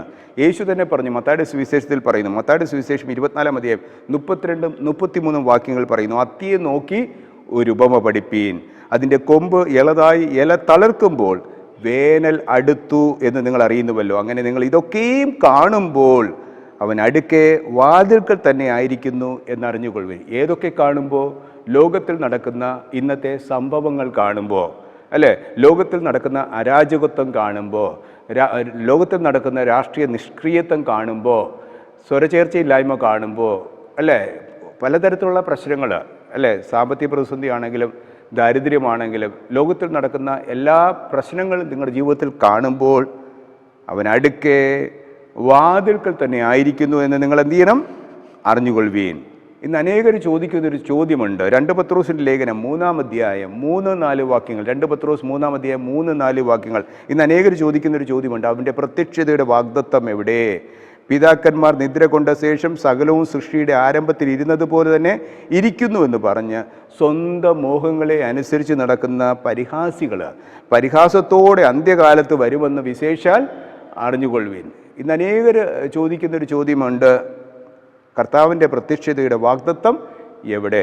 കാരണം സകലവും സൃഷ്ടിയുടെ ആരംഭത്തിൽ ഇരുന്നത് പോലെ തന്നെ ഇപ്പോഴും ഇരിക്കുന്നു എന്ന് പറഞ്ഞ് പരിഹാസികൾ പരിഹാസത്തോടെ സ്വന്തം മോഹങ്ങളെ അനുസരിച്ച് നടക്കുന്നൊരു കാലമാണ് ഈ അന്ത്യകാലം എന്നിവിടെ പറയുന്നു. അതുകൊണ്ട് എബ്രായ ലേഖനത്തിൽ പൗലോസ് പറയുന്നു 10:37, എബ്രായർ 10:37, ഇനി എത്രയും അല്പകാലം കഴിഞ്ഞിട്ട് വരുവാനുള്ളവൻ വരും, താമസിക്കുകയുമില്ല. അതുകൊണ്ട് ലോത്തിൻ്റെ കാലത്ത് സംഭവിച്ചതുപോലെ അവർ തിന്നും കുടിച്ചും കൊണ്ട് വിറ്റും നട്ടും പണിതും പോന്നു. എന്നാൽ ലോത്ത് സോദോം വിട്ട നാളിൽ ആകാശത്തുനിന്ന് തീയും ഗന്ധകവും പെയ്ത് എല്ലാവരെയും മുടിച്ചു കളഞ്ഞു എന്ന് നിങ്ങൾ മറന്നു പോകരുത് എന്നിവിടെ പറയും. അപ്പോൾ ലോത്തിൻ്റെ കാലം പോലെ തന്നെ അന്ത്യനാളിൽ സംഭവിക്കും. അതുകൊണ്ട് റോമർക്ക് ലേഖനത്തിൽ പറയുന്നു 1-ാം അധ്യായം 26-27 വാക്യത്തിൽ പറയുന്നു, അതുകൊണ്ട് ദൈവം അവരെ അവമാന രാഗങ്ങളിൽ ഏൽപ്പിച്ചു. അവരുടെ സ്ത്രീകൾ സ്വാഭാവിക ഭോഗത്തെ സ്വഭാവ വിരുദ്ധമാക്കി കളഞ്ഞു. അവണ്ണം പുരുഷന്മാരും സ്വാഭാവിക സ്ത്രീഭോഗം വിട്ട് അന്യോന്യം കാമം ജ്വലിച്ച് ആണോട് ആണ് അവലക്ഷണമായത് പ്രവർത്തിച്ചു എന്ന് പറയും. ഇതെല്ലാം അന്ത്യകാല ലക്ഷണങ്ങളാണ്, കർത്താവിൻ്റെ വരവിൻ്റെ ലക്ഷണങ്ങളാണ് ഈ പറയുന്ന സംഭവങ്ങളൊക്കെയും പറയുന്നത്. വീണ്ടും യോഹന്നാൻ്റെ സുവിശേഷം 3:19 പറയുന്നു, ന്യായവിധി എന്നതോ വെളിച്ചം ലോകത്തിൽ വന്നിട്ടും മനുഷ്യരുടെ പ്രവൃത്തി ദോഷമുള്ളതാകിയാൽ അവർ വെളിച്ചത്തേക്കാൾ ഏതിനെ സ്നേഹിക്കുന്നു? അവർ വെളിച്ചത്തേക്കാൾ ഇരുളിനെ സ്നേഹിച്ചത് തന്നെ എന്നിവിടെ പറയുന്നു. വീണ്ടും യെശയ്യാവിൻ്റെ പ്രവചനം 60:2 പറയുന്നു, അന്ധകാരം ഭൂമിയെയും കൂരിരുട്ട് ജാതികളെയും മൂടുന്നു. വീണ്ടും 2 തെസ്സലോനിക്കർ 2:10 പറയുന്നു, അവർ രക്ഷിക്കപ്പെടുവാൻ തക്കവണ്ണം സത്യത്തെ സ്നേഹിച്ച് കൈക്കൊള്ളാകിയാൽ തന്നെ അങ്ങനെ ഭവിക്കും എന്നിവിടെ പറയുന്നത് അല്ലേ. അവർ രക്ഷിക്കപ്പെടുവാൻ തക്കവണ്ണം സത്യത്തെ സ്നേഹിച്ച് അവർ കൈക്കൊള്ളുന്നില്ല, കൈക്കൊള്ളാകിയാൽ അവർക്ക് ജീവിതത്തിൽ അങ്ങനെ തന്നെ സംഭവിക്കും. അതുകൊണ്ട് നമുക്കൊരു മുന്നറിയിപ്പ് ദൈവം നൽകുകയാണ്. അന്ത്യകാല ലക്ഷണങ്ങൾ ജീവിതത്തിൽ കാണുമ്പോൾ കർത്താവിൻ്റെ വരവ് വാതിൽക്കലായിരിക്കുന്നു എന്ന് നാം മനസ്സിലാക്കുമ്പോൾ അതിൽ വഞ്ചിക്കപ്പെടുവാൻ ഇടയാകരുത്. 2 തെസ്സലോനിക്കർ 2:3 പറയുന്നു, 2 തെസ്സലോനിക്കർ 2:3, ആരും ഏതു വിധേനയും നിങ്ങളെ ചതിക്കരുത്. ആദ്യമേ വിശ്വാസത്യാഗം സംഭവിക്കുകയും നാശയോഗ്യനും അധർമ്മമൂർത്തിയുമായവൻ വെളിപ്പെടുകയും വേണം. അതുകൊണ്ട് ആരും നിങ്ങളെ ചതിക്കരുത്. അതുകൊണ്ട് നമുക്ക് വലിയൊരു ഉത്തരവാദിത്വം ഇവിടെ നൽകുകയാണ്. മർക്കോസിൻ്റെ സുവിശേഷത്തിൽ 16-ാം അധ്യായം അതിൻ്റെ 15-ാം വാക്യം പറയുന്നു, പിന്നെ അവൻ അവരോട് യേശു പറയുകയാണ്, നിങ്ങൾ ഭൂലോകത്തിലൊക്കെയും പോയി സകല സൃഷ്ടിയോടും സുവിശേഷം പ്രസംഗിപ്പീൻ. വിശ്വസിക്കുകയും സ്നാനമേൽക്കുകയും ചെയ്യുന്നവൻ രക്ഷിക്കപ്പെടും, വിശ്വസിക്കാത്തവൻ എന്ത് ചെയ്യും? ശിക്ഷാവിധിയിൽ അകപ്പെടും അല്ലേ. ഈ ഒരു വലിയ ദൗത്യം അവർ മനസ്സിലാക്കിയതിന് ശേഷം 20-ാം വാക്യം പറയുന്നു, മർക്കോസിൻ്റെ സുവിശേഷം 16-ാം അധ്യായത്തിൻ്റെ ലാസ്റ്റ് വചനം 20-ാം വാക്യം, കർത്താവ് അവരോടുകൂടെ പ്രവർത്തിച്ചും അവരാൽ നടന്ന അടയാളങ്ങളാൽ വചനത്തെ ഉറപ്പിച്ചും പോന്നു. ഇന്നും നമ്മുടെ ജീവിതങ്ങളിൽ നമ്മുടെ കർത്താവ് നമുക്ക് വേണ്ടി പ്രവർത്തിക്കുന്നു. നമ്മുടെ സുവിശേഷ മണ്ഡലങ്ങളിൽ നാം ഏർപ്പെടുന്ന സുവിശേഷ മണ്ഡലങ്ങളിലൊക്കെയും കർത്താവിൻ്റെ പ്രവൃത്തി നമ്മളിൽ വെളിപ്പെടുന്നു. അനേകരെ സത്യത്തിൽ അത് ഉറപ്പിക്കുവാൻ കാരണമായി തീരുകയും ചെയ്തു. അതുകൊണ്ട് ഈ വ്യാഴാഴ്ചത്തെ പാഠം നമ്മെ മനസ്സിലാക്കി തരുന്നത് ഒരു വലിയ ഉത്തരവാദിത്വമാണ് ശിഷ്യന്മാർക്ക് അന്ന് കർത്താവ് നൽകിയത്. ഭൂലോകത്തിലൊക്കെയും പോകുക, ധൈര്യത്തോടെ സുവിശേഷത്തിൻ്റെ വിത്തുകൾ വിതയ്ക്കുവാൻ വ്യാഴാഴ്ചത്തെ പാഠം നമ്മെ പഠിപ്പിക്കുന്നു. വെള്ളിയാഴ്ചത്തെ ഭാഗത്തേക്ക് വരാം. വെള്ളിയാഴ്ച നാം പഠിക്കുന്നത് ഓരോ വിശ്വാസിക്കും ക്രിസ്തുവിൻ്റെ പുനരുത്ഥാനം ജീവനാകുന്നു എന്നിവിടെ പറയുകയാണ്. ഓരോ വിശ്വാസിക്കും ക്രിസ്തുവിൻ്റെ പുനരുത്ഥാനം ജീവനാകുന്നു. കാരണം പാപത്തിൽ നഷ്ടപ്പെട്ട നമുക്ക് നിത്യജീവൻ കർത്താവ് ദാനമായി നൽകി അല്ലേ. അപ്പോൾ ആ ജീവൻ നമുക്ക് ലഭിച്ചിരിക്കുകയാണ്, നിത്യജീവൻ നമുക്ക് ലഭിച്ചിരിക്കുകയാണ്. അതുകൊണ്ട് ജീവൻ ഉണ്ടാകുവാനും സമൃദ്ധിയായിട്ടുണ്ടാകുവാനും അത്രയും നമ്മുടെ കർത്താവ് നമുക്കായി വന്നിരിക്കുന്നത്. അതുകൊണ്ട് ഞാൻ കൊടുക്കുന്ന വെള്ളം കുടിക്കുന്നവനോ ഒരു നാളും ദാഹിക്കുകയില്ല. ഞാൻ കൊടുക്കുന്ന വെള്ളം അവന് നിത്യജീവങ്കിലേക്ക് പൊങ്ങി വരുന്ന നീരുറവയായി തീരും എന്നിവിടെ പറയുന്നു. വീണ്ടും കർത്താവ് പറയുന്നു, എൻ്റെ മാംസം തിന്നാതെയും എൻ്റെ രക്തം കുടിക്കാതെയും ചെയ്യുന്നവന്, എൻ്റെ രക്തം കുടിക്കുകയും ചെയ്യുന്നവന് നിത്യജീവനുണ്ട്. ഞാൻ ഒടുക്കത്തെ നാളിൽ അവനെ ഉയർത്തെഴുന്നേൽപ്പിക്കും എന്നിവിടെ പറയുന്നു. അതുകൊണ്ട് യേശുവിൻ്റെ ഒരു അത്ഭുത സാക്ഷ്യമാണ് നമുക്ക് നൽകുന്നത്, അല്ലേ? വലിയൊരു അത്ഭുത സാക്ഷ്യം ഇവിടെ പറയുന്നു. മരണത്തെയും പാതാളത്തെയും ജയിച്ച നമ്മുടെ കർത്താവ് പുനരുത്ഥാനത്തിൽ നമ്മുടെ കർത്താവ് ഉയർത്തെഴുന്നേറ്റിരിക്കുന്നു എന്ന് പറയുന്ന വലിയൊരു വിശ്വാസം, അല്ലേ? റോമൻ മുദ്രയെ ഭേദിച്ചുകൊണ്ട്, പടയാളികളെ ഭേദിച്ചുകൊണ്ട് കർത്താവ് നമുക്ക് വേണ്ടി ഉയർത്തെഴുന്നേറ്റിരിക്കുന്നു. അതാണ് നമ്മുടെ വിശ്വാസത്തിൻ്റെ പ്രത്യാശയുടെയും നമ്മുടെ അടിത്തറ എന്നിവിടെ പറയുന്നു. ഇന്നത്തെ പാഠത്തിൽ യേശുവിൻ്റെ പുനരുത്ഥാനം നമുക്ക് നൽകുന്ന സന്തോഷത്തെക്കുറിച്ച് നമ്മൾ പഠിക്കുകയുണ്ടായി. യേശുവിൻ്റെ പുനരുത്ഥാനം ഓരോ ക്രിസ്ത്യാനികൾക്കും സന്തോഷം നൽകുന്ന കാര്യമാണ്. കാരണം നമുക്ക് വീണ്ടും ഒരു നിത്യജീവനുണ്ട് എന്ന്, കർത്താവിനോടൊപ്പം ശാശ്വതകാലം വാഴുവാൻ കഴിയുമെന്നുള്ള ഒരു വലിയൊരു പ്രത്യാശയാണ് യേശുവിൻ്റെ പുനരുത്ഥാനം നമുക്ക് നൽകുന്നത്. അതുകൊണ്ട് ശക്തമായ തെളിവുകളാണ് കർത്താവ് ഉയർത്തെഴുന്നേറ്റു എന്നതിനെക്കുറിച്ച് ഇന്നത്തെ പാഠത്തിൽ പഠിച്ചത്. അതുകൊണ്ട് ഈ ഒരു 3 മാസക്കാലം, ജൂലൈ, ഓഗസ്റ്റ്, സെപ്റ്റംബർ, മർക്കോസിൻ്റെ സുവിശേഷം വളരെ ആഴത്തിൽ, ആത്മീയ അർത്ഥത്തിൽ തന്നെ പഠിക്കുവാൻ നമുക്ക് കഴിഞ്ഞു. ആദ്യത്തെ 1 മുതൽ 8 വരെയുള്ള അധ്യായത്തിൽ യേശു ആര് ആണ് എന്ന ചോദ്യത്തിന് ഒരു ഉത്തരം നമ്മൾ മനസ്സിലാക്കി. കൂടാതെ 9 മുതൽ 16 വരെ യേശു എങ്ങോട്ടാണ് യാത്ര ചെയ്യുന്നത്, യേശു ക്രൂശിലേക്ക് യാത്ര ചെയ്തതിൻ്റെ അനുഭവത്തെക്കുറിച്ച് നമ്മൾ പഠിക്കുകയുണ്ടായി. കർത്താവിനെ ബന്ധിച്ച് വിചാരണ ചെയ്തു, എന്നിട്ട് വിചാരണ ചെയ്തിട്ട് ക്രൂശിച്ചു. ഇന്നത്തെ പാഠത്തിൽ നമ്മുടെ കർത്താവ് ഉയർത്തെഴുന്നേറ്റിരിക്കുന്നു. ആ വലിയ സന്തോഷം, അവരനുഭവിച്ച ആ വലിയ സന്തോഷം ഒരു വലിയ ദൗത്യമായി ഈ ലോകത്തിലേക്ക് ഇറങ്ങിച്ചെല്ലുവാൻ അവരെ ധൈര്യപ്പെടുത്തി, അല്ലേ? യേശുവിൻ്റെ ശിഷ്യന്മാരോട് കർത്താവ് പറയുകയാണ്, നിങ്ങൾ ഭൂലോകത്തിലൊക്കെയും പോയി പ്രസംഗിക്കുക, വിശ്വസിക്കുകയും സ്നാനമേൽക്കുകയും ചെയ്യുന്നവൻ രക്ഷിക്കപ്പെടും, വിശ്വസിക്കുകയും സ്നാനമേൽക്കാത്തവൻ ശിക്ഷാവിധിയിൽ അകപ്പെടും. അതുകൊണ്ട് ആ വലിയ ഉത്തരവാദിത്വം നമുക്കിന്ന് ദൈവം ഏൽപ്പിച്ചിരിക്കുന്നു. ആ ദൗത്യം സന്തോഷത്തോടെ, ധൈര്യത്തോടെ ഏറ്റെടുത്തുകൊണ്ട് ഈ ലോകത്തിലേക്ക് ഇറങ്ങിത്തിരിക്കുവാൻ കർത്താവിൻ്റെ പരിശുദ്ധാത്മാവെ സഹായിക്കട്ടെ. ഈ 3 മാസക്കാലം ഞങ്ങളുടെ പാഠം ശ്രദ്ധിച്ച എല്ലാ ദൈവമക്കൾക്കായി പ്രാർത്ഥിക്കുന്നു. ഈഡൻ മിനിസ്ട്രിക്കായി പ്രാർത്ഥിക്കുക, എൻ്റെ പിന്നിൽ പ്രവർത്തിക്കുന്ന മക്കൾക്കായി പ്രാർത്ഥിക്കുക. ഇത് അനേകർക്ക് സാക്ഷ്യവും വെളിച്ചവുമായി തീരട്ടെ എന്ന് ആത്മാർത്ഥമായി പ്രാർത്ഥിക്കുന്നു. ദൈവം നമ്മെല്ലാവരെയും സമൃദ്ധിയായി അനുഗ്രഹിക്കുമാറാകട്ടെ. ആമേൻ. നമുക്ക് പ്രാർത്ഥിക്കാം. കാരുണ്യവാനായ സ്വർഗ്ഗത്തിൽ പിതാവേ, തിരുനാമത്തിലെ സ്തോത്രം. അനുഗ്രഹിക്കപ്പെട്ട നിമിഷങ്ങൾക്കായി പ്രാർത്ഥിക്കുന്നു. പിതാവേ, ഈ ഒരു 3 മാസക്കാലം, ജൂലൈ, ഓഗസ്റ്റ്, സെപ്റ്റംബർ, ഈ 3 മാസക്കാലം 3ാമത്തെ ക്വാർട്ടറിൽ മർക്കോസിൻ്റെ ഈ സുവിശേഷം ആഴത്തിൽ പഠിക്കുവാൻ ഞങ്ങളെ പഠിപ്പിച്ച കൃപകൾക്കായി സ്തോത്രം. വലിയൊരു സുവിശേഷത്തെക്കുറിച്ച് മനസ്സിലാക്കുവാൻ, യേശുവിൻ്റെ സുവിശേഷത്തെക്കുറിച്ച് ആഴത്തിൽ പഠിക്കുവാൻ കർത്താവ് ഞങ്ങൾക്ക് നൽകിയ ഭാഗ്യത്തിനായി സ്തോത്രം പിതാവേ. ഈ ലോകത്തിൽ കർത്താവ് ഞങ്ങൾക്ക് വേണ്ടി ചെയ്ത പ്രവൃത്തികൾക്കായി സ്തോത്രം. 3 വർഷക്കാലം തന്നെ ശുശ്രൂഷകൾക്കായി പ്രാർത്ഥിക്കുന്നു പിതാവേ. കർത്താവ് ഞങ്ങൾക്ക് വേണ്ടി ജീവനെ നൽകുകയും യാഗമായി അർപ്പിക്കുകയും ക്രൂശിൽ പങ്കപ്പാടേൽക്കുകയും അപമാനമേൽക്കുകയും നിന്ദിക്കപ്പെടുകയും ചെയ്ത ആ അവസ്ഥകളേക്ക് ഞങ്ങൾ ഓർക്കുന്നു. ഇതിനൊക്കെയും ഞങ്ങളുടെ ജീവന് വേണ്ടിയാണ് എന്ന് സ്വയം മനസ്സിലാക്കുവാൻ ഇന്നത്തെ പാഠങ്ങൾ മുഖാന്തരം ഞങ്ങളെ പഠിപ്പിച്ച കൃപകൾക്കായി സ്തോത്രം. ഇന്നത്തെ പാഠത്തിൽ കർത്താവ് ഞങ്ങൾക്ക് വേണ്ടി ഉയർത്തെഴുന്നേറ്റിരിക്കുന്നു എന്ന വലിയൊരു സത്യം ഒരിക്കൽ കൂടി തിരിച്ചറിഞ്ഞുകൊണ്ട് സന്തോഷത്തിൽ അതിനെക്കുറിച്ച് ഓർക്കുവാൻ, വിശ്വാസത്തിലും പ്രത്യാശയിലും അതിലൂടെ ജീവിപ്പാൻ കർത്താവ് ഞങ്ങൾക്ക് നൽകുന്ന നിത്യജീവൻ ശാശ്വതമാക്കുവാൻ ഞങ്ങളെ പഠിപ്പിക്കുന്ന കൃപകൾക്കായി സ്തോത്രം. പാഠം ശ്രദ്ധിച്ച എല്ലാ മക്കൾക്കായി പ്രാർത്ഥിക്കുന്നു. അവരെ അനുഗ്രഹിക്കണം. അവരുടെ ചിന്തകളും നിരൂപണങ്ങളൊക്കെയും സ്വർഗം കാണുന്ന കൃപകൾക്കായി സ്തോത്രം. അവരുടെ ആവശ്യങ്ങളെ, ഭാരങ്ങളൊക്കെയും പ്രയാസങ്ങളൊക്കെയും ദൈവസന്നിധിയിൽ സമർപ്പിക്കുന്നു. അവരെ അനുഗ്രഹിക്കണം. ഈഡൻ മിനിസ്ട്രിക്കായി പ്രാർത്ഥിക്കുന്നു. എൻ്റെ പിന്നിൽ പ്രവർത്തിക്കുന്ന മക്കൾക്കായി പ്രാർത്ഥിക്കുന്നു. അത് അനേകർ സാക്ഷ്യമായി തീരുവാൻ സഹായിക്കണമേ. മുറ്റുമായി ഈ മർക്കോസിൻ്റെ സുവിശേഷം പഠിക്കുവാനുള്ളതായ എല്ലാ വരങ്ങളും ജ്ഞാനവും ദൈവം സ്വർഗത്തിൽ നിന്ന് നൽകിയ കൃപകൾക്കായി സ്തോത്രം. കൂടുതലായി പഠിക്കുവാൻ കർത്താവ് നൽകിയ ഭാഗ്യത്തിനായി പ്രാർത്ഥിക്കുന്നു. കൂടിയിരിക്കണം, ബലപ്പെടുത്തണം, ആത്മാവിൽ ഞങ്ങൾ നിറയ്ക്കണം. യേശുവിൻ നാമത്തിൽ ചോദിക്കുന്നു. എളിയാചന കേൾക്കണം പരിശുദ്ധനെ നല്ല പിതാവേ. ആമേൻ.